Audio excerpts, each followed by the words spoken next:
Alors avant de commencer mon allocution, juste un mot sur cette salle qui s'appelle Colbert. Colbert ayant été la personne qui a fait le Code noir. C'est la salle d'honneur de l'Assemblée nationale et je voudrais dire que la République française s'enorgueillerait de renommer cette salle, par exemple, d'esclaves qui ont milité et qui ont donné de leur corps et de leur énergie pour l'abolition de l'esclavage.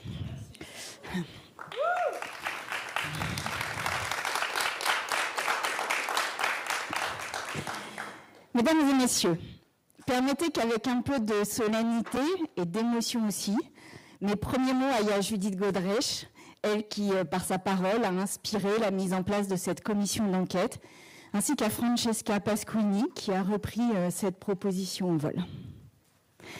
Je voudrais aussi saluer toutes les personnes qui sont venues témoigner dans cette commission. Je commence par évidemment les victimes dont les paroles ont été importantes dans cette commission d'enquête. Et je le redis, vos paroles ont été importantes vraiment. En tant que présidente, je voudrais vous dire toute la reconnaissance, la gratitude que j'ai pour vous qui avez parlé. Je sais combien ces paroles ont été pour vous douloureuses, dangereuses, combien elles vous ont semblé lourdes. Chaque mot que vous avez posé semblait avoir été pesé, sous-pesé, réfléchi, écrit, ciselé.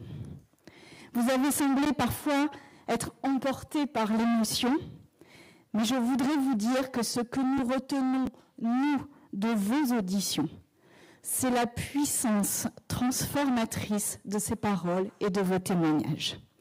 Leur force, évidemment, et votre courage à tous et toutes. Pour tout cela, et dans ces murs de l'Assemblée nationale française, je vous le redis, merci.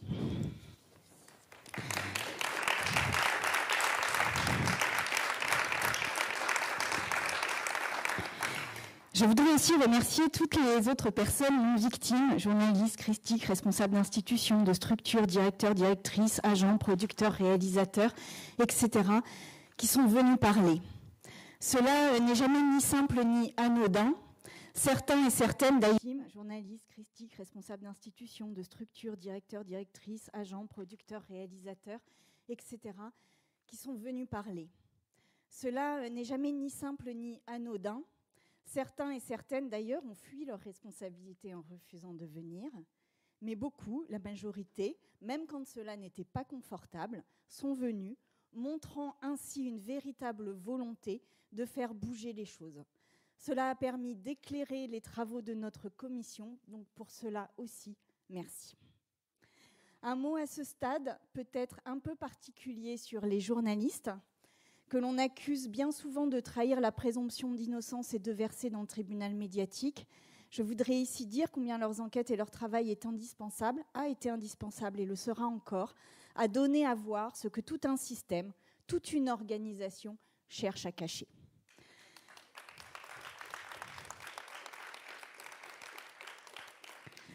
Après 6 mois de travaux, 85 auditions et 350 personnes entendues, sans compter les quelques semaines pendant lesquelles la première commission d'enquête a eu le temps de travailler avant la dissolution de l'Assemblée nationale, le constat est clair, il est sans appel.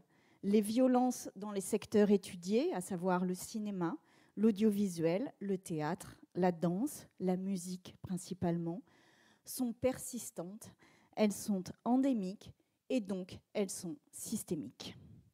Elles sont de toute nature, morales, sexistes, sexuelles, économiques aussi, physiques parfois. Il vous aura suffi, je pense, de regarder quelques-unes de nos auditions pour vous en convaincre. Je dois dire aujourd'hui que ces auditions nous ont nous-mêmes mis à l'épreuve. Nous avons tous et toutes eu la voix qui a tremblé, les larmes parfois au bord des yeux en vous écoutant. Cette commission n'a pas été qu'un travail politique, elle a été une aventure humaine. La question à laquelle nous avons souhaité répondre était « En quoi ces violences sont-elles particulières au monde de la culture ? Ces professions sont-elles surexposées au risque de violence par rapport à d'autres milieux professionnels ?» Je ne ferai pas le résumé des épisodes précédents, mais il nous apparaît que la réponse est nécessairement positive, compte tenu des facteurs de risque très particuliers que partagent ces secteurs. Des métiers passion, à l'aune de laquelle tous les sacrifices semblent être possibles. La pression du temps, la pression de l'argent, la familiarité et la promiscuité lors des tournages ou des tournées, un sentiment d'appartenance à une grande famille, de ne pas être dans une relation de travail, un intérêt supérieur à servir, celui de la création. La précarité économique, évidemment, qui domine, une forte hiérarchisation, un recrutement quasi exclusif par le biais des réseaux professionnels et un très fort entre-soi. Enfin, un culte absolu de l'auteur, de la création, qui autorise toutes les dérives et entretiennent l'omerta. Parce que oui, omerta, il y a. Complaisance même, dirais-je, avec celles et ceux qui commettent les violences. Je vous épargnerai la litanie de ces violences qui figurent dans mon avant-propos et qui innervent également le rapport. Elle illustre, hélas, combien ces violences sont en réalité continues et s'exercent tout au long de la carrière de femmes et d'hommes, comme de nombreux témoignages l'ont mis en avant devant la commission, mais aussi par écrit. Cela débute dans les écoles, se poursuit dans les castings, les tournages, les festivals, les promotions, les cérémonies. Nous en avons reçu énormément, y compris ces derniers jours, y compris ces dernières heures, cette dernière heure même, comme si la commission d'enquête était le seul lieu de parole possible. C'est bien là que réside le problème. La police, la justice n'apparaissent pas comme des lieux de recueil possible de la parole des victimes. Or, c'est bien là que ces violences doivent être traitées in fine. Le rapporteur consacre une grande partie du rapport, d'ailleurs, à la procédure judiciaire en général, et il a raison de le faire. Les pistes qu'il propose sont pour toutes les victimes de violences sexistes et sexuelles, pas uniquement dans le monde de la culture, et elles me paraissent très importantes. L'autre constat que nous avons fait et que je souhaite rappeler ici est celui d'une forme d'incurie, et je pèse mes mots, des employeurs du secteur, en tout cas de la plupart d'entre eux. La création passe avant tout, y compris avant le droit du travail. L'argent passe avant tout, y compris avant le droit pénal. Je pense notamment à la constance avec laquelle Canal+, par exemple, défend encore aujourd'hui Jean-Marc Morandini et se cache encore, après 4 condamnations au total, derrière la présomption d'innocence pour justifier son maintien à l'antenne tout en avouant en commission la véritable raison de cette décision. Il fait de très bonnes audiences. Où sont les victimes dans cette histoire? On ne les voit pas, on ne les écoute pas. Beaucoup l'ont reconnu, on n'a pas voulu voir. Il est temps d'ouvrir grand les yeux et les oreilles, de cesser de réserver son humanité aux seuls auteurs de violences et de traiter les victimes avec le respect et la dignité qui leur est due. La question à laquelle... je reprends mon discours.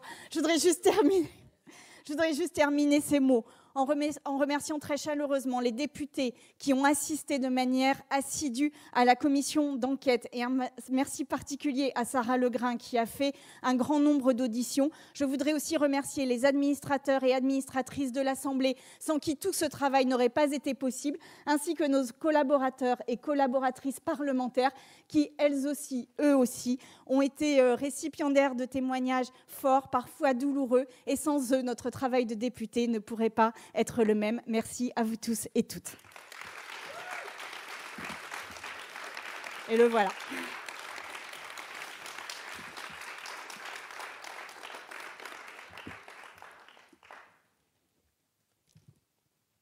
Petit ajustement de décor. Je vais commencer moi aussi par des remerciements. Déjà remercier Sandrine Rousseau, ma présidente pendant tout ce travail. On a su, je crois, travailler dans un esprit transpartisan et avec une seule volonté, comme vous l'avez compris, vous écouter et proposer un certain nombre de solutions. Remercier évidemment Francesca Pasquini qui a été avec moi à l'origine de la première commission d'enquête. Elle ne pouvait pas être là aujourd'hui, mais elle nous a envoyé des cœurs, des petits cœurs. Remercier évidemment vous toutes, Judith, Sarah, Agathe, en commençant à vous citer, je vais en oublier, mais c'est vraiment un merci collectif. Parce que vous avez, et Sandrine vient de le dire, vous avez eu des témoignages qui n'étaient pas faciles. qui était dur, qui était difficile. Même nous, ils nous ont ébranlés, n'est-ce pas Sarah? Ils nous ont perturbés, mais ils nous ont beaucoup, beaucoup appris et ils nous ont permis de travailler. Ce que nous avons fait dans ce rapport, en réalité, c'est l'anatomie d'une machine à broyer des talents. Une machine à broyer des talents, Sandrine Rousseau vient de le dire, parce que nous sommes dans un système qui, par sa structuration, ne fait que amplifier la culture sexiste et patriarcale de notre société. Et il faut le dire, le monde du cinéma, le monde du spectacle vivant, le monde de la musique n'est que le reflet de notre société. Et ça, c'est un constat qu'il faut le faire. Notre société est encore une société sexiste. Et le cinéma n'est pas plus mauvais que le reste du monde, évidemment. Il amplifie juste des phénomènes qui sont persistants dans notre société. Je voudrais juste insister sur plusieurs points qui nous semblent les raisons de cette machine à broyer des talents. Et je vais commencer par celle qui n'est pas la première dans notre rapport, mais qui me semble être très symptomatique de cette société du spectacle. C'est la question du culte du talent. Nous avons dans notre pays la magnifique chance d'avoir cette grande exception culturelle française qui permet de financer la culture, qui permet de la faire vivre et d'avoir un écosystème qui crée des œuvres magnifiques. Mais nous avons encore une exception de génie, c'est-à-dire l'excuse du génie à qui on pardonne tout. Et je crois que c'est un des points sur lesquels il faudra fortement avancer. Ce génie qui, parce qu'il est génial, parce qu'il est peut-être supérieur, pense qu'il n'y a pas de code du travail, pense que sa création vaut plus que le cadre de notre société. Et je crois que ça, c'est un point sur lequel il faudra évidemment qu'on insiste et qu'on travaille, et c'est ce qu'on va faire avec ces propositions. Avant de passer aux propositions, vous dire avec humilité que ce moment est la fin du premier acte, mais ce n'est pas la fin de la pièce.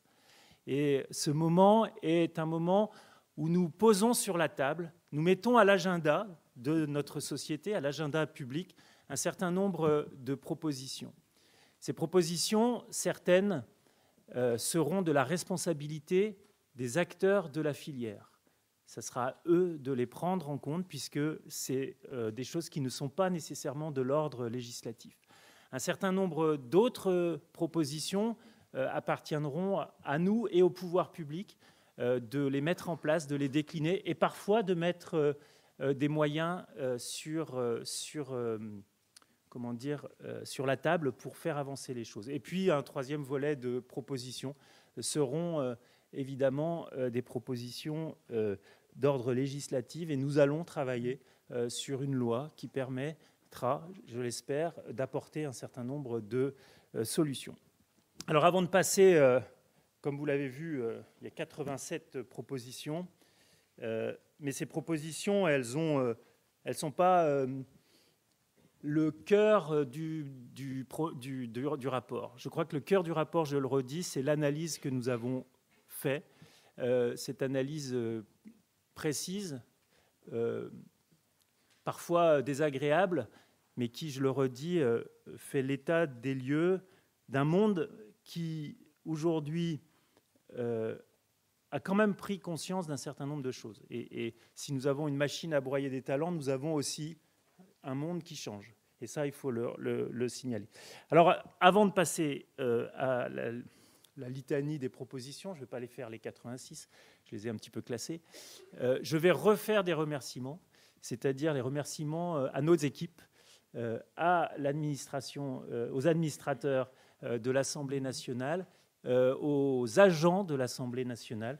Je vous le dis, une commission d'enquête, je pense que Madame la Présidente Sandrine Rousseau témoignera aussi là-dessus, c'est que quand vous la faites sérieusement, en réalité, c'est une vraie petite entreprise. C'est presque, j'ai calculé, il y a presque 10 personnes à temps plein qui travaillent sur une commission d'enquête pendant ces 6 mois. Donc c'est beaucoup de travail. Mais surtout, dans cette assemblée, il y a beaucoup de gens et de personnalités qui ont des qualités extraordinaires. Et la qualité de ce rapport, enfin, c'est moi qui le signe, donc je peux le dire, il est de qualité. La qualité de ce rapport, nous le devons à leur travail, Rosalina, Bernard, Chloé. Je vais citer qui je vais oublier, j'aurais fait une erreur. Anna, la collaboratrice de Sandrine, mes collaboratrices Candice et Alexia, Laurane, Alexia elle est là, Laurane, voilà, je voulais les remercier. Théo, ton collaborateur aussi, qui on ne sait pas où il est. Voilà, je voulais le dire parce que il est là. Sans eux, nous ne sommes pas grand-chose. Alors, en fait, on est un peu comme au cinéma, on a des équipes. Nous, on essaye de bien les traiter. On essaye. Bon, alors, première grande série de préconisations. Donc, l'idée, c'est vraiment la question, on va prendre la question des enfants, parce que cette commission d'enquête, c'était aussi le point de départ. Je le rappelle que le point de départ de cette commission d'enquête, je crois que c'était le 14 mars 2024, audition de Judith devant la délégation aux droits des enfants et aux droits des femmes avec Perrine, la présidente de la délégation aux droits des enfants qui était là. Alors déjà, nous souhaitons étendre le cadre juridique actuel qui s'arrête à 16 ans, vous savez, sur la protection et les règles d'autorisation. Nous souhaitons l'étendre à 18 ans. Pourquoi 18 ans? Tout simplement, ça me semble être du bon sens, parce qu'entre 16 ans et 18 ans, vous êtes fragile, et entre 16 ans et 18 ans, vous êtes évidemment potentiellement aussi une proie. C'est un âge qui est un âge charnière et qu'il faut protéger. On souhaite une mesure que je pense forte et qui fera peut-être du bruit, mais qui me semble être de bon sens. On souhaite prohiber la représentation sexualisée des mineurs à l'écran et dans les photographies de mode.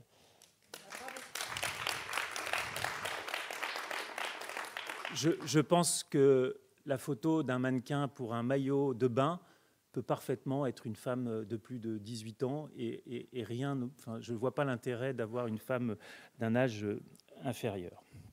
Évidemment, nous souhaitons étendre la présence obligatoire d'un responsable des enfants. Ça nous semble être tout à fait logique pour toutes les productions artistiques. On a vu qu'aujourd'hui, ça se mettait en place dans le cinéma, mais je pense que dans le spectacle vivant, dans la musique, il faut étendre ce poste de responsable des enfants. Et nous souhaitons aussi professionnaliser son statut par la création d'une certification qui permettra d'avoir des gens qui savent et qui connaissent ce métier. Ce n'est pas un métier qui est un métier anodin. Parallèlement à ça, nous pensons qu'il faut contrôler l'honorabilité de toutes les personnes amenées à encadrer les enfants dans le secteur culturel. Nous l'avons décidé récemment pour le sport. Je crois que dans le monde de la culture, où le rapport au corps est si important aussi, il faut contrôler l'honorabilité des personnes amenées à encadrer nos enfants. Évidemment, nous pensons qu'il faut responsabiliser les parents également et assurer leur pleine information, c'est-à-dire ça passe par une transmission obligatoire du scénario par la production, et je pense qu'il faut qu'on mette en place un module sur la plateforme de la Commission des enfants du spectacle, rappelant le cadre juridique qui est applicable et obligatoire aux enfants. Le dernier point sur les enfants, je pense qu'il nous faut un cadre plus protecteur pour les enfants de moins de 7 ans. Aujourd'hui, pour les petits, pour les tout petits, je pense qu'il faut un encadrement renforcé. Et ça passe, à mon sens, par des visites médicales renforcées qui sont en capacité de faire l'évaluation psychologique des enfants. Dans vos témoignages, nous avons quand même eu des situations d'enfants mis sur un tournage de façon un peu et protégés de façon insuffisante. Alors, le deuxième point important, si j'ai oublié un sujet important sur les mannequins et sur la mode. Aujourd'hui, vous le savez, les agences ont un agrément à l'année, mais pas individuel sur le mannequin. Et donc, nous pensons qu'il faut que ça soit individuel sur le mannequin en question et non pas le droit d'utiliser des mineurs. Vous voyez ce que je veux dire ? Pour chaque mannequin mineur, un agrément devra être mis en place. Alors, on a beaucoup parlé pendant ces auditions de la fonction de référent VHSS. C'est quelque chose d'important et je pense qu'il faut améliorer leur formation.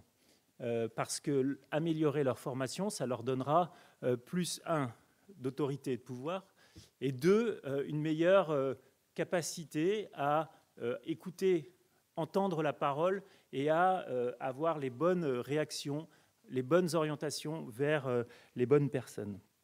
Nous souhaitons aussi que pour les tournages et les productions importantes, qu'il y ait un binôme paritaire, c'est-à-dire qu'il y ait 2 référents à chaque fois, et que ça soit un homme et une femme. Nous pensons évidemment que ces référents devraient faire, en lien avec le CNC et le CCHSCT, produire un rapport de fin de tournage. Un rapport de fin de tournage pour dire si tout s'est bien passé. Évidemment, si tout s'est bien passé, le rapport sera léger, court, mais si ça s'est mal passé, il sera évidemment plus conséquent. Je l'ai dit, je pense qu'il faut étendre cette obligation aux productions du spectacle vivant. Le spectacle vivant, le théâtre, on le sait, c'est parfois aussi difficile. Sur ces référents, je pense aussi qu'il faut créer un réseau de référents. C'est-à-dire que les référents se connaissent entre elles et entre eux et qu'ils puissent travailler ensemble, partager les bonnes pratiques. Et nous souhaitons, pour les référents, qu'il ne puisse pas être possible que c'est quelqu'un appartenant à la direction des structures. Voilà. On a beaucoup... Voilà.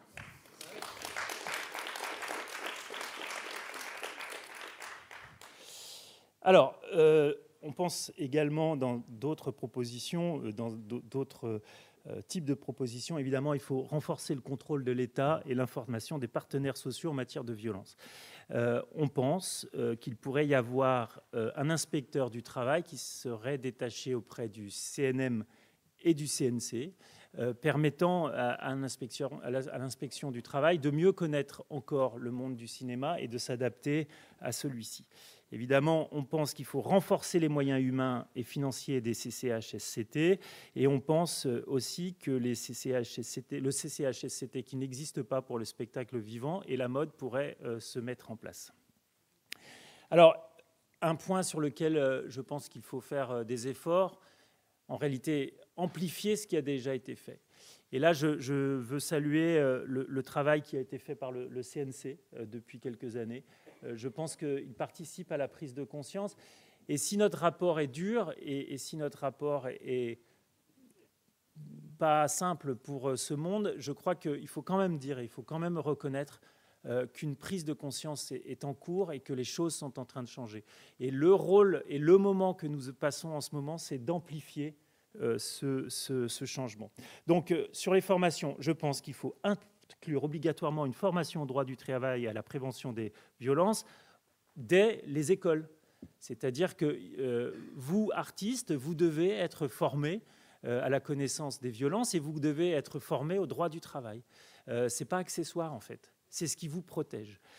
On pense qu'il faut étendre les obligations de formation telles que celles qui a été mise en place par le CNC aux autres milieux, c'est-à-dire à l'audiovisuel, aux directeurs de casting et au spectacle vivant.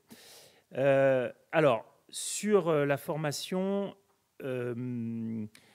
c'est un outil incroyable, c'est le meilleur outil pour la prévention. Et je redis, je salue l'initiative du CNC de faire une formation à chaque début de tournage.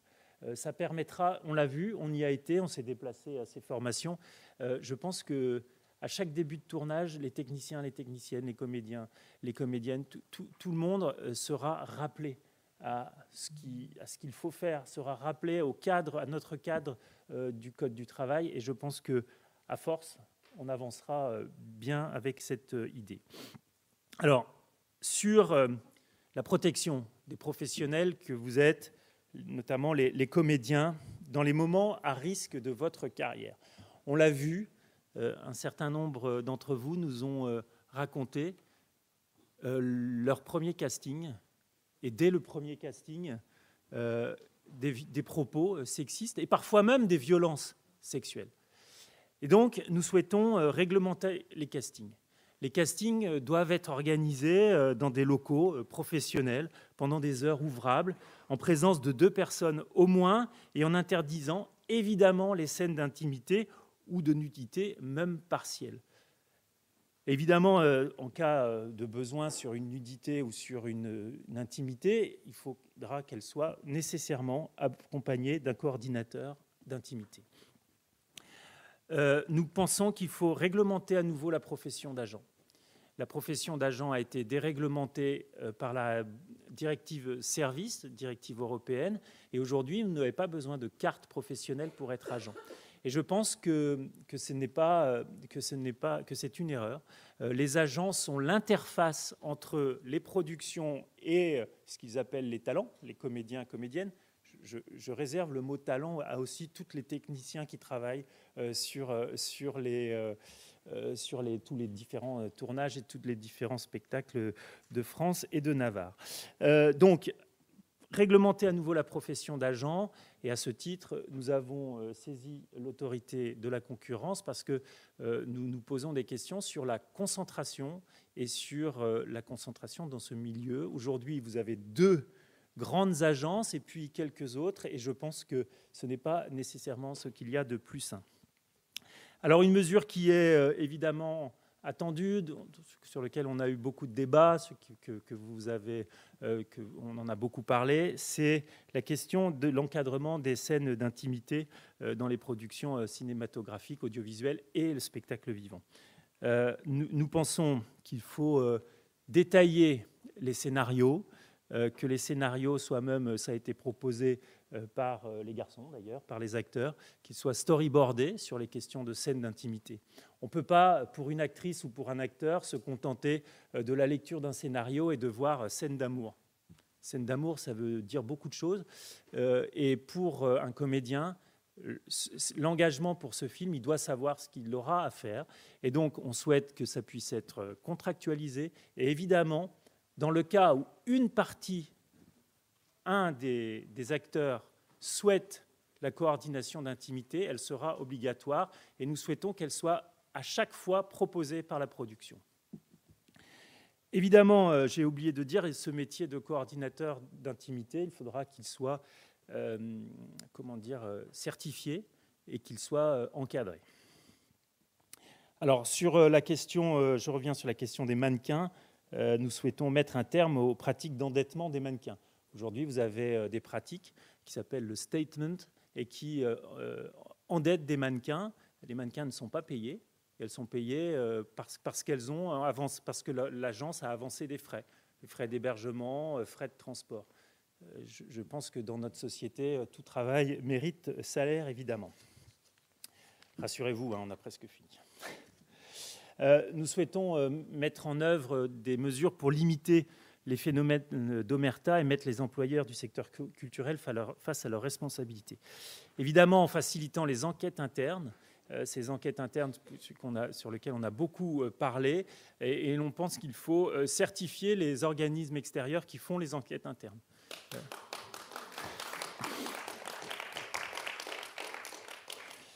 Nous souhaitons obliger les employeurs à signaler au procureur les faits de violence sexuelle, c'est-à-dire que quelqu'un qui connaît et qui a été amené à savoir d'une violence sexuelle, il faudra qu'il y ait un dispositif qui l'oblige à les signaler au procureur.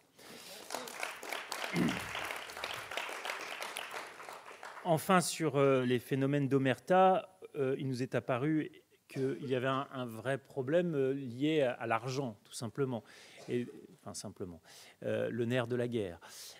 Souvent, des personnes victimes ne souhaitent pas témoigner parce qu'elles savent qu'elles vont mettre en péril un projet et que leur témoignage va, entre guillemets, planter le film. Alors pour cela, nous souhaitons rendre obligatoire la couverture assurantielle des risques de violences sexistes et sexuelles dans les productions culturelles. Le rendre obligatoire aura la vertu d'avoir plusieurs assurances qui seront obligées de travailler sur le sujet, de proposer des offres aux productions. Et je crois que tout le monde y gagnera. Les productions, évidemment, vous, et aussi l'œuvre finale. Alors, quelques mesures d'ordre plus général pour conclure. Madame la Présidente Sandrine, tu l'as dit, il faut que nous améliorons, et ça c'est une préoccupation que j'ai au regard de ce sujet qui vous concerne, mais aussi de l'ensemble de la société. Nous devons améliorer la prise en charge judiciaire des victimes de violences morales, sexistes ou sexuelles dans un cadre professionnel ou dans un cadre plus large. Je pense qu'il faut étendre aux violences professionnelles les juridictions spécialisées dans les violences intrafamiliales.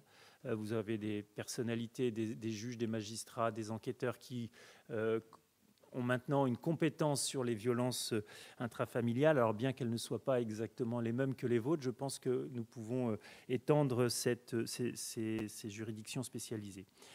Je souhaite ouvrir le débat sur la prescription glissante des violations sexuelles commises à l'encontre des majeurs. Nous l'avons fait pour les mineurs. Je pense que nous devons nous poser la question, analyser juridiquement la possibilité de le faire pour les violences sur les majeurs. La prescription glissante, c'est la possibilité quand vous avez une victime prescrite, mais sur laquelle il y a d'autres victimes qui ont déclenché des procédures et que les procédures sont en cours, la possibilité d'ouvrir les enquêtes pour la personne qui est dans le cadre de la prescription. Je crois que c'est une question de justice et une question aussi de régler cette question de la prescription auquel moi je tiens, la prescription générale, mais de l'aménager pour pouvoir justement avancer sur cette question. Dans le cadre de cette idée d'améliorer la prise en charge judiciaire, je pense qu'il faut prévoir une aide juridictionnelle de plein droit pour accompagner les victimes lors du dépôt de plainte. Ça existe pour les mineurs, je pense qu'on peut l'étendre pour les majeurs. Ensuite, un sujet qui est compliqué juridiquement, mais je pense que nous, représentation nationale, avec les éminents commissaires aux lois que nous avons ici, je pense qu'il faut qu'on ouvre la réflexion sur la possibilité de plainte anonyme pour les victimes. C'est-à-dire quand vous avez plusieurs victimes ensemble et qu'elles ne veulent pas, parce qu'elles ont peur pour leur travail, elles ont peur pour leur famille, elles ont peur pour elles, qu'elles aient la possibilité de faire un dépôt de plainte anonyme. Je rappelle que normalement, le dépôt de plainte est anonyme puisque le secret de l'instruction devrait exister, mais ce n'est pas tout à fait le cas et je pense qu'il faut que nous renforcions ça. Et enfin, pour conclure, le monde de la culture doit être un monde qui permet de faire levier sur les changements de la société. Le monde de la culture est un monde qui permet d'être prescripteur d'un certain nombre d'idées dans cette société. Et moi, je le dis en tant qu'homme, notre monde doit changer, la perception des hommes doit changer vis-à-vis des femmes. Et je le dis en étant un homme qui a parfois été élevé dans le terreau de cette culture patriarcale. Quand nous sommes des hommes, nous avons parfois été lourds. Et je crois qu'il faut, à minima, un peu plus pour d'autres, nous devons évidemment faire notre examen de conscience. Et nous avons tout à gagner à une société plus inclusive, une société où il y a une vraie égalité femmes-hommes et une société avec moins de violence. Alors voilà une partie des mesures. J'ai essayé de les classer pour que je ne sois pas obligé de faire les 86. Le rapport est maintenant public, le rapport est maintenant sur la table et le rapport maintenant a dit beaucoup de choses et je crois que plus personne ne pourra ignorer l'étendue des violences dans ce monde. Voilà, je vous remercie encore et on va ouvrir les questions. Alors les questions, on est à l'Assemblée, sur une conférence de presse de l'Assemblée et donc elles ne sont ouvertes qu'aux journalistes. On sera là pour parler avec vous dans la suite sans aucun problème. Est-ce qu'il y a une question ?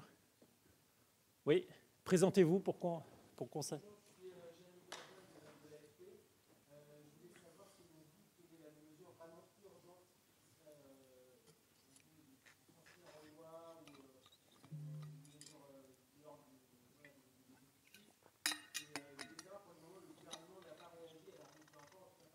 C'est normal parce que le rapport est publié normalement depuis ce matin 8 heures. Donc,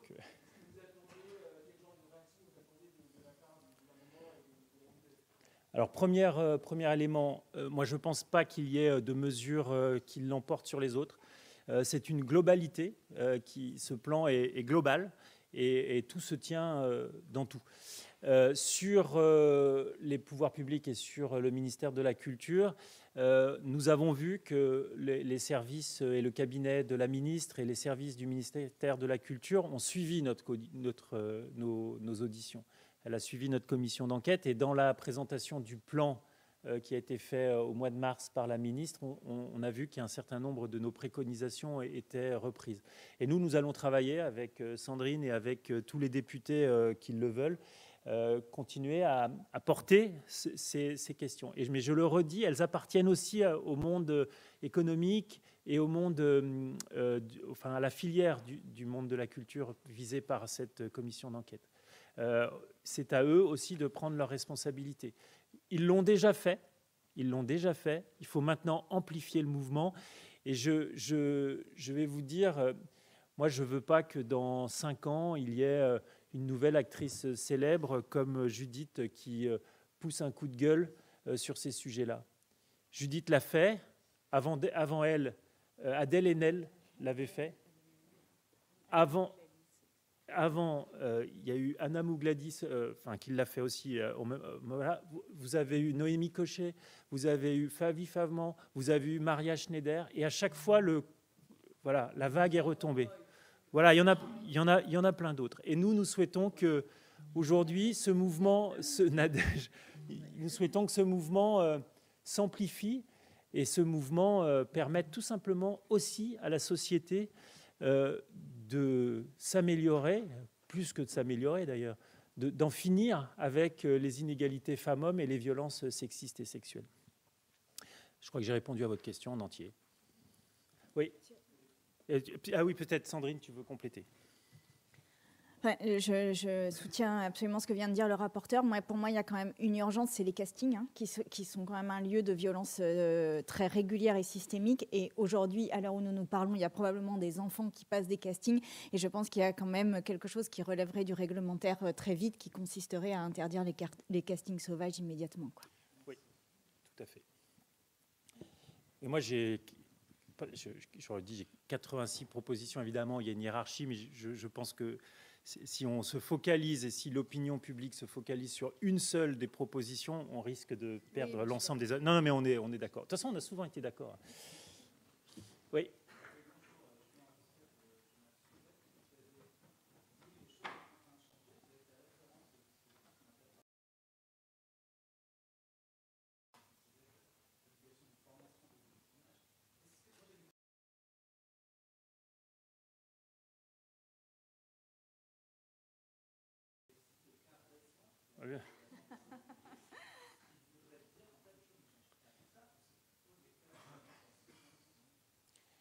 Il y a les deux, évidemment, mais pour rien vous cacher, on reçoit encore des témoignages qui relatent parfois des faits un peu anciens, mais des témoignages récents également. Donc, dans tous les milieux. Mais comme dans toute la société. C'est ça, le vrai sujet, il est là. Pour moi, un des points forts de tout ça, c'est que c'est l'ensemble de la société qui a encore besoin de changer beaucoup. Donc oui, on reçoit. Mais moi je le dis, et je pense que si on veut avancer, il faut aussi reconnaître les travaux qui ont été faits par les pouvoirs publics, par les organisations, par les syndicats de réalisateurs, les syndicats d'acteurs. Tous ces gens-là ont pris conscience d'un certain nombre de choses. Et juste, cette commission d'enquête, au départ, surtout sur la première, je vais vous dire, on a galéré au départ parce que personne ne voulait témoigner. Personne ne voulait témoigner sur la première commission d'enquête. Évidemment, et Nadège, tu le dis, il y avait des gens qui avaient peur de prendre des risques. Et on a ouvert un flot, un robinet, et aujourd'hui, il coule.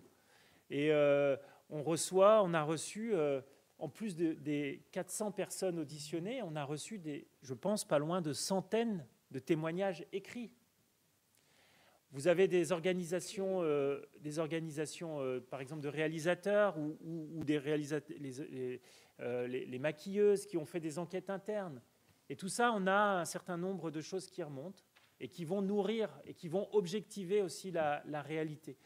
Et moi, je le dis, il y a une mesure aussi qui est importante, c'est deux choses. Au niveau global, au niveau national, il faut refaire une enquête Virage, qui a été une enquête faite par l'INED, qui date aujourd'hui de 2015, sur la prévalence et les violences sexistes et sexuelles dans l'ensemble de la société. Je pense qu'il faut la refaire, cette étude, parce qu'elle a 10 ans.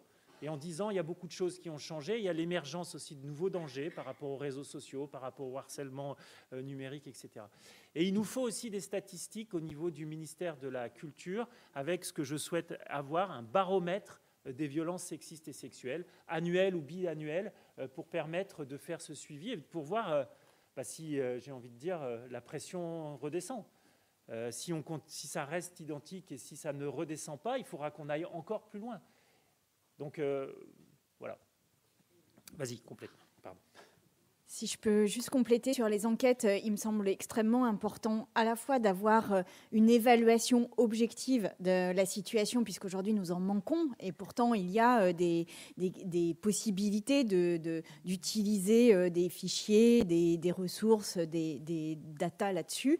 Et donc il faut absolument que des chercheurs et chercheuses se mettent sur le sujet et nous donnent quand même une photographie objectivable de la situation.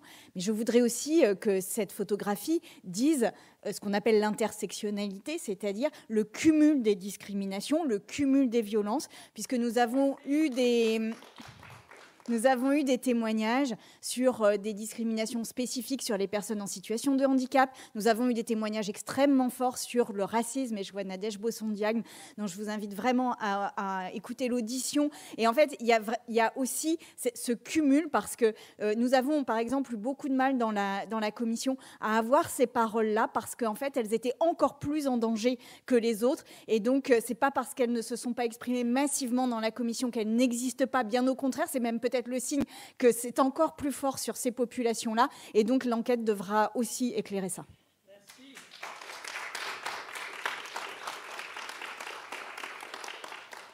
Est-ce que il y a d'autres questions? Oui.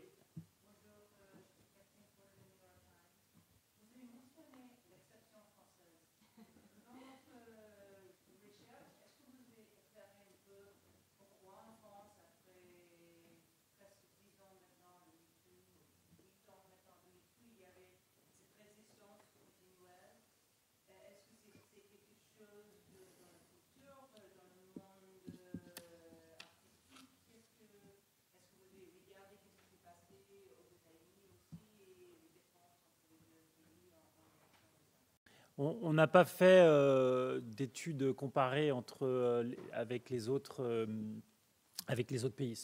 C'eût été intéressant. Mais le temps, 6 mois, nous était compté et nous n'avons pas pu le faire. Mais je pense que c'est une piste aussi pour s'améliorer. Mais je sais qu'un certain nombre de personnes l'ont fait. Et d'ailleurs, c'est étonnant parce que ce qui a été mis en place par le CNC inspire les autres pays. Voilà. Après, je pense qu'une des raisons pour laquelle il y a des freins dans notre pays, c'est, je crois que c'est ce culte de l'auteur. Ce culte de l'auteur tout-puissant à qui on pardonne tout, l'auteur tout-puissant qui a tous les droits. On l'a vu avec les paroles de monsieur. Oui, quand je dis l'auteur, c'est le talent tout-puissant. C'est vrai, c'est pas l'auteur. C'est pas l'auteur. C'est juste quand on dit le culte de l'auteur, la formule n'est rarement le culte du talent. Mais c'est ça la réalité, c'est le culte du talent. C'est-à-dire cette personne qui, parce qu'il est doué, parce qu'il est fort, est au-dessus du reste. Ben non. Et on l'a vu, c'était quelque chose qui nous a frappé. Et c'est ce qui avait frappé d'ailleurs le CNC à l'époque dans la mise en place des programmes de formation des producteurs. Vous aviez des gens qui n'étaient pas suffisamment au point, qui étaient défaillants sur la question du droit du travail. Voilà. Et donc le droit du travail doit être non pas renforcé, il existe, on a un cadre extrêmement protecteur dans notre pays, mais il doit tout simplement être appliqué. Et je crois qu'il faut cette culture de continuer à produire des œuvres en respectant le droit du travail, en respectant les personnalités, chaque personnalité. Voilà. Quand tu peux compléter. Oui, c'est une question de talent et ça, le rapporteur a absolument raison. C'est aussi une question de concentration des pouvoirs, je tiens à le dire. On en a parlé sur les agents, c'est-à-dire qu'il y a un faible nombre d'agents qui possèdent des portefeuilles de talents énormes, de sorte que si une personne dénonce une autre personne dans ce portefeuille, eh bien, il y a la possibilité pour un agent de rompre du jour au lendemain la carrière de la personne qui a parlé. Donc c'est un vrai sujet de protection des personnes. Mais il y a aussi les structures qui parfois ont des personnes à leur tête qui sont là depuis très longtemps et qui parfois ne font pas preuve d'une grande ouverture d'esprit. Je pense par exemple à la Cinémathèque qui, avec Maria Schneider, a quand même fait preuve d'un conservatisme et d'une volonté de freiner la reconnaissance de ce qu'avait subi Maria Schneider sur le tournage, moyennant quoi d'ailleurs ils ont obtenu à peu près l'exact inverse comme objectif, puisque maintenant tout le monde sait ce qui s'est passé sur ce tournage-là. Mais ce que je veux dire aussi, c'est que certes il y a des talents, mais il y a aussi des positions de pouvoir, et ça relève du ministère, qu'il va falloir quand même interroger, non seulement aujourd'hui, mais dans le temps, c'est-à-dire comment ces positions de pouvoir sont aussi des lieux où il y a une rotation des personnes, de sorte qu'il y ait aussi une rotation des profils et une ouverture des capacités à voir les différentes facettes de quelque chose. Oui, et juste compléter, je pense qu'il faut qu'on ait, et c'est pour ça qu'on parle, nous, de transformer le bonus parité en bonus, en malus en réalité. Je pense que ça reviendra au même, hein. Pour les productions, ça reviendra au même à partir du moment où elles utiliseront et qu'elles mettront en valeur un certain nombre de talents féminins. Et je crois que dans notre pays, nous devons rappeler que nous avons des femmes artistes et des grandes femmes artistes. Et nous devons sans doute aussi peut-être faire en sorte qu'elles deviennent des rôles modèles pour nos petites filles, parce que souvent, nos petites filles... D'ailleurs, on l'a vu, vous avez vu par exemple, c'est la saute symptomatique. Il y a eu une audition des acteurs. Médiatiquement, le bruit il a été presque 10 fois plus important que l'audition des actrices. Voilà, et c'est assez révélateur. C'est assez révélateur, alors que ces actrices sont des grandes actrices, de la même façon que d'ailleurs que ces acteurs sont des grands acteurs. Hein. Mais il y a quand même toujours cette différence de perception et de cette différence d'amplification médiatique. À chaque fois qu'il s'agit d'hommes, c'est toujours plus amplifié que quand il s'agit de femmes. Et je trouve ça toujours très surprenant. Il y avait une question avant et après vous, madame.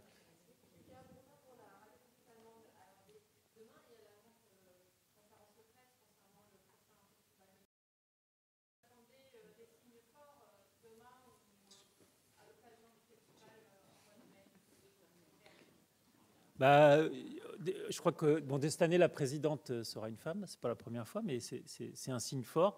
Oui, s'ils peuvent continuer ce qu'ils ont un petit peu commencé, ça serait bien, oui, ça serait bien. Mais on suivra ça avec intérêt. Oui, il faut plus que ça. Mais moi, je suis modéré et Sandrine est un peu moins modérée. Donc, non, mais il faut que... Vous voyez, pour se faire applaudir, c'est parfois... Mais je peux faire... Mais tu t'es fait applaudir plein de fois. Le Festival de Cannes doit être le lieu de ce renversement des mentalités, doit être le lieu où on dit haut et fort, on dit de manière institutionnelle, on dit dans les paillettes et les tapis rouges, on le dit haut, on le dit au micro, on le dit à la tribune, qu'enfin, on a envie, tous et toutes, tous les acteurs, tous les échelons de ces métiers, que ça change, parce que ça n'est pas acceptable. Et en fait, je pense à toutes les personnes qui ont quitté des festivals en disant la honte, ou celles qui ont parlé et qui se sont retrouvées après toutes seules dans des salles, dans des arrière-fonds de restaurants. Je vous le dis aujourd'hui, et c'est un message que je lance au Festival de Cannes. Vous avez une responsabilité. Cette responsabilité, elle est de dire nous vous entendons, nous vous croyons, nous vous accompagnerons, et nous ne voulons plus que ce monde-là soit structuré de cette manière-là.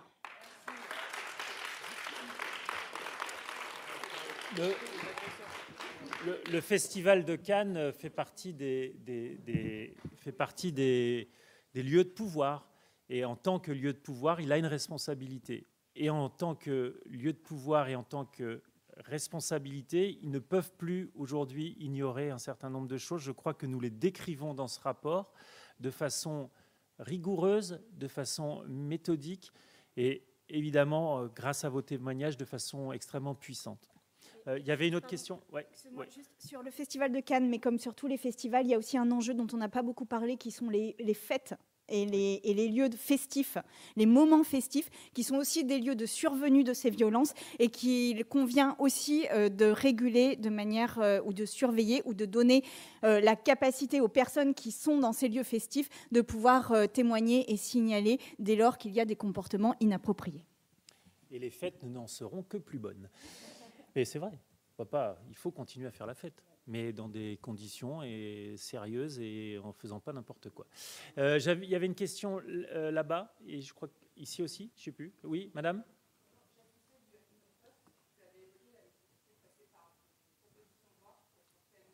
Oui.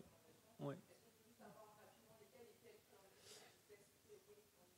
Alors, il faut qu'on expertise l'ensemble de nos propositions.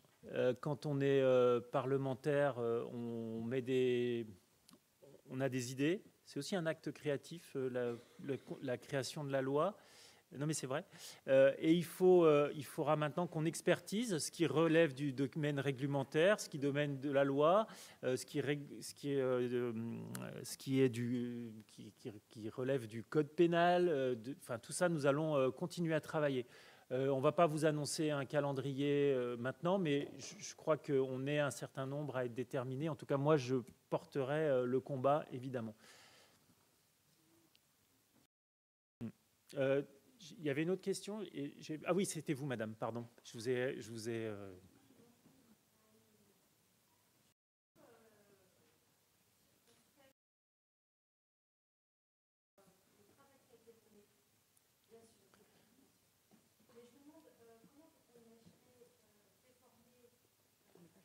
Mais ouais.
Je vais répondre.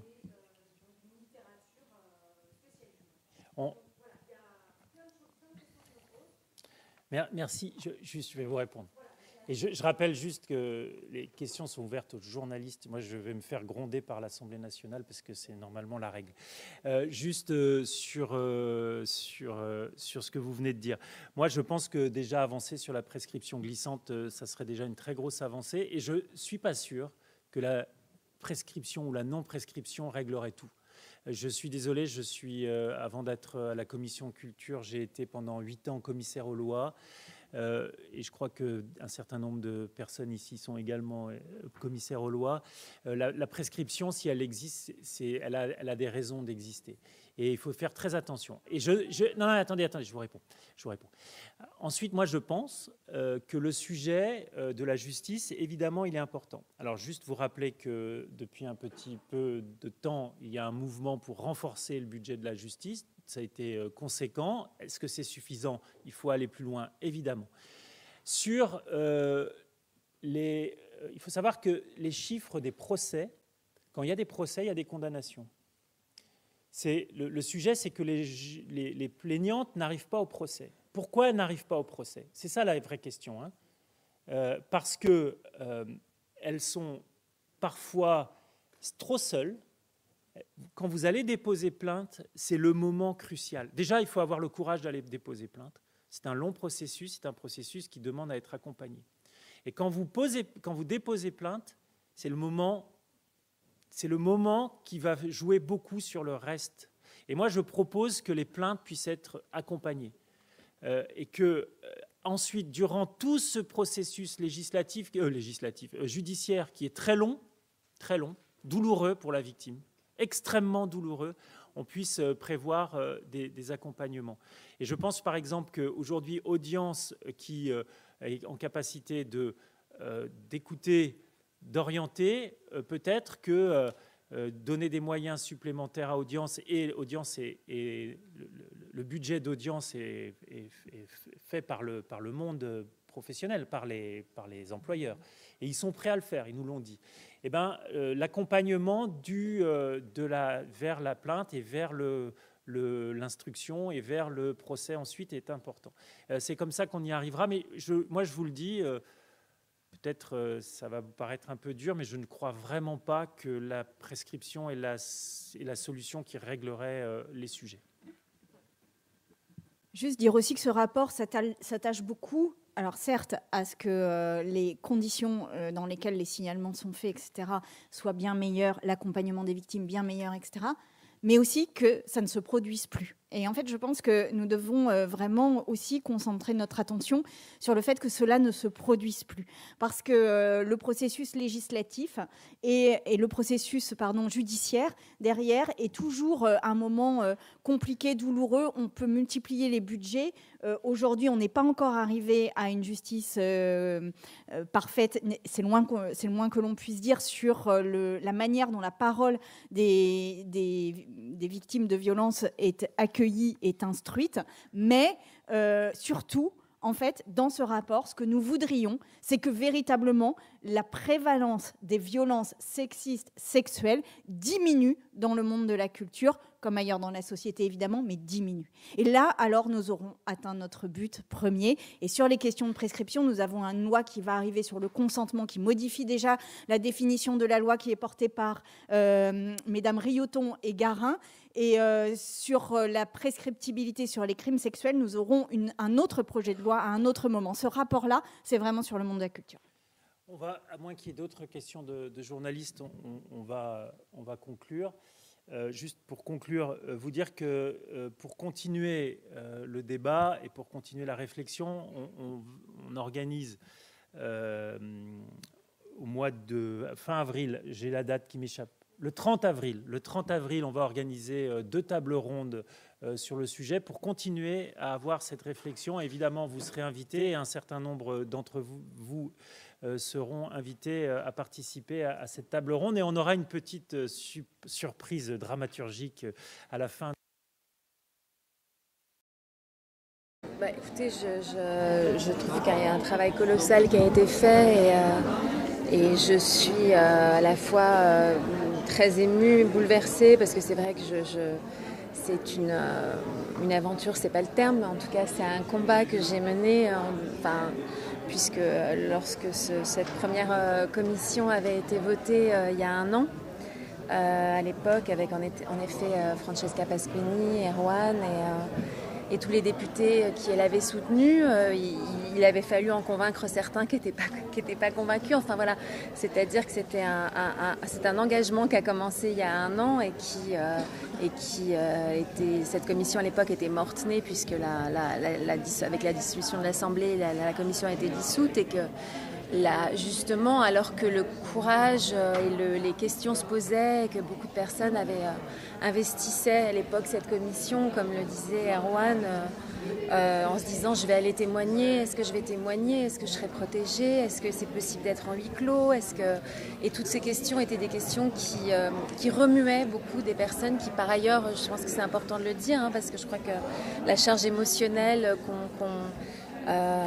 j'imagine que Sandrine et Erwan portent aussi sur les épaules avec Sarah et tous les députés qui ont été là. J'imagine ce qu'ils ont vécu durant toutes ces auditions, c'est-à-dire qu'il y a aussi des personnes qui sont venues témoigner pour la première fois de leur vie de violences dont elles et ils ont été victimes. Et c'est vrai qu'à l'époque, justement, alors que le courage et que des personnes commençaient à prendre la décision de peut-être venir témoigner, cette commission a été dissoute. Et donc ensuite, c'est vrai que voilà, moi j'avais investi de beaucoup d'espoir cette commission, et voilà maintenant elle a eu lieu. Et que ce rapport est rendu public, je ne suis pas étonnée et presque soulagée de voir qu'il est écrit noir sur blanc des choses que nous savions déjà, et que ces souffrances et ces silences qui parfois sortent du silence grâce aussi à la force du collectif, grâce au fait de savoir qu'on n'est pas seul. Voilà, plus personne ne peut dire je ne savais pas.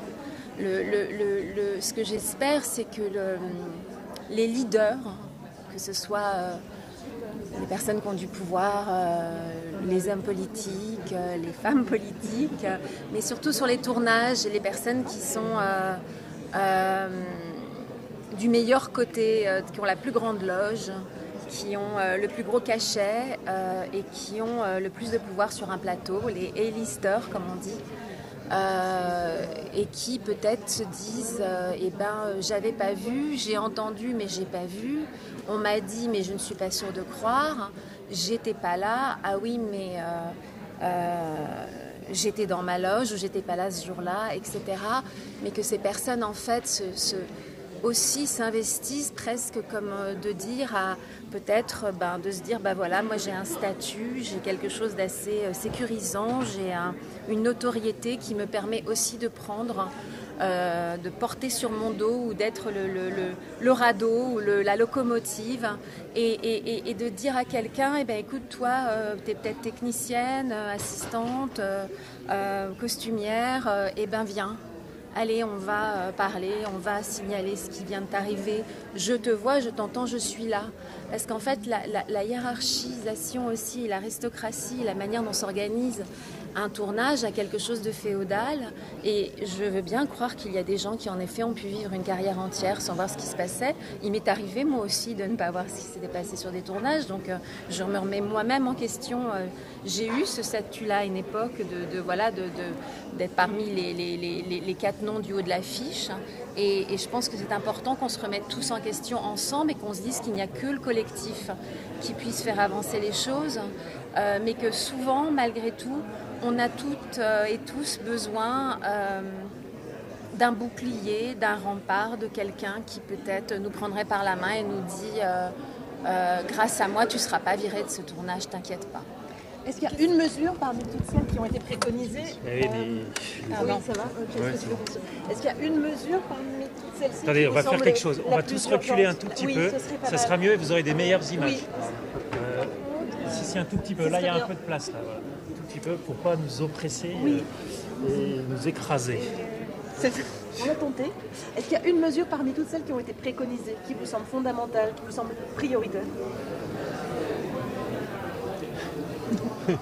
Mais je trouve qu'il y a une mesure qui est très forte, c'est celle de l'obligation des productions à faire un signalement au procureur. Et ça, il me semble, je vais peut-être dire des bêtises et j'en dis souvent, mais il me semble que c'est quelque chose qui va par contre, qui ne peut s'inscrire que dans la loi et qui du coup va avoir un effet boomerang, parce que du coup ça va être une mesure qui va être appliquée, il me semble, à toutes les professions. Oui, c'est vrai.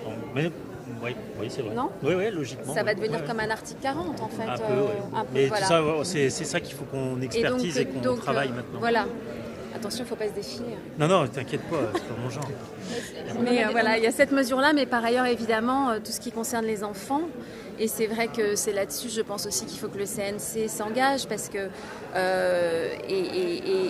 moi, alors, comment dire, il me semble qu'il faudrait qu'il y ait encore plus en ce qui concerne les enfants, et je sais que c'est un travail en cours et que ces propositions ne sont pas, peuvent s'enrichir et se développer, et notamment en ce qui concerne l'accompagnement des enfants. Et je pense qu'il faut plus qu'un accompagnateur absolument formé, parce que le danger toujours c'est l'unilatéral, c'est la relation à une personne, et plus il y a de personnes qui s'occupent d'un enfant, et je pense qu'il faudrait qu'il y ait une personne qui soit extérieur au tournage et que cette personne-là puisse être une sorte de garant de ce qui se passe, sur le tournage, qu'il faut qu'il y ait un coach enfant, qu'il faut que les enfants qui jouent des rôles difficiles aient un suivi psychologique après. Enfin voilà, il y a tout ce qui concerne les enfants. Sur la question de casting, est-ce que ça vous semble... Je trouve que c'est très bien, ouais. Je trouve que ces mesures sont très bonnes. On a déjà parlé du Festival de Cannes. Est-ce que vous, personnellement, vous attendez un signe fort cette année? Parce que on se rappelle tous de l'année dernière. Oui, mon cerveau n'est pas tellement allé vers le Festival de Cannes. J'ai plutôt concentré sur les propositions oui, enfin, je sais pas.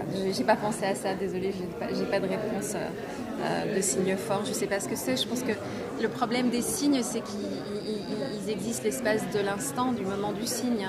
Je sais pas si la vie est faite de signes. Je pense que la vie doit être faite de grands changements et que le changement n'existe qu'en remettant beaucoup de choses en question, en se remettant en question. Et d'ailleurs, ces remises en question n'ont pas besoin d'être violente, brutale et accusatrice, mais de tous se poser la question de la manière de comment on avance ensemble.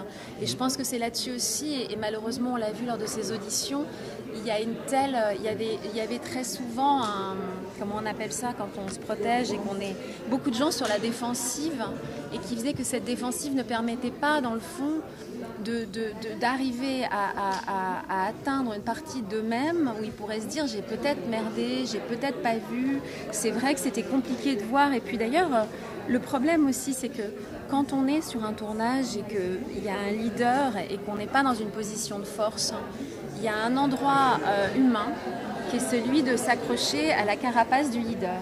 Et quand le leader est nocif, c'est compliqué de s'opposer, comment dire, dans la société on le voit bien, qui s'oppose au leader, qui va prendre le risque d'être tout seul face à un groupe, et petit à petit le groupe suit la personne qui a le pouvoir, et puis un jour on se dit mais mince, on est en train de suivre quelqu'un qui se comporte mal. Mais donc un leader sur scène à Cannes qui dirait voilà j'ai merdé, ça serait quand même un signe fort. Ah. Je vous laisse la maternité de vos propos. Quelle va être la suite maintenant? Parce qu'on a entendu de nombreuses... Il y a une fête, il paraît, avec beaucoup d'alcool à l'Assemblée nationale derrière qui vous attend. Quelle va être la nécessité ensuite? Le temps parlementaire peut être long. Non mais la suite, on l'a dit, c'est... on l'a posé, on pose ce rapport sur la table.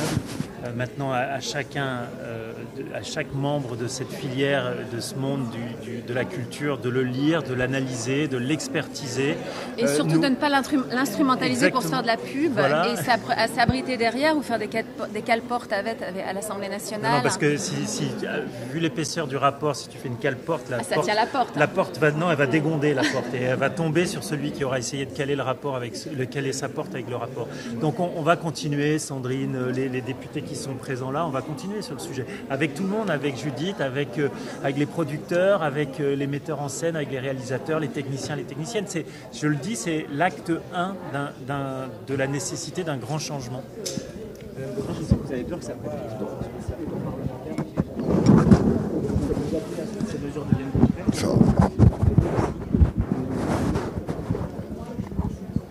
Je crains surtout qu'il se passe comme ce qui s'est passé pour la Civis et pour les 80 préconisations de la Civis, c'est-à-dire que, en effet, ces recommandations ne soient pas appliquées, ne se transforment pas en législation ou que tout le monde... Le problème, c'est que de toute façon, il va y avoir forcément des choses qui n'arrangent pas certaines personnes. Il va y avoir... des syndicats qui s'opposent à certaines recommandations. Ensuite, il va falloir tenir le bon et argumenter, ou pas d'ailleurs. Je suis pas... comment dire... je n'ai pas la parité de ce rapport ni de ces recommandations, donc c'est au patriarche à ma gauche.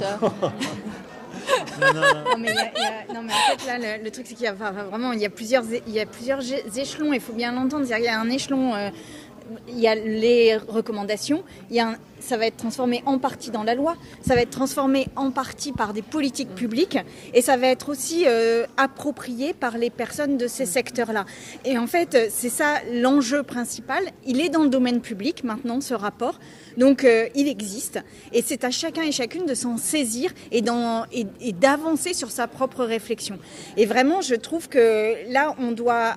Et on a besoin du ministère de la Culture, et c'est vrai qu'il y a cette recommandation qui serait de créer une cellule d'écoute, c'est ça Non, qui existe déjà, mais de la rendre plus... D'avoir un baromètre pour évaluer et pour voir comment les choses Il serait aussi avancent. bien que le ministère de la Culture ne donne pas la Légion d'honneur à des agresseurs. Enfin, ensuite, il y a tout ça aussi, c'est-à-dire que c'est toujours l'idée, mais de donner le ton. Et justement de se poser les questions au bon moment, au bon endroit, avant qu'il soit trop tard, et de donner le sentiment que la société est scindée entre le pouvoir qui n'a vraiment pas le temps de faire attention à tout ce qui se passe et qui prend des décisions à l'emporte-pièce en fonction du costume brillant de quelqu'un et de la manière dont cette personne a eu ou a une popularité, et se pose toutes les vraies questions pour donner la place justement à toutes ces voix anonymes, silencieuses, et qui d'une certaine manière, comme le disait Monsieur Balanant, c'est un reflet de la société. Et quand on voit ce qui se passe en ce moment, et justement cette commission d'enquête sur les écoles et les violences dans les écoles avec Betarum, enfin, je veux dire, il y a aussi cette reproduction à l'infini de la violence à partir du moment où il y a du pouvoir et à partir du moment où...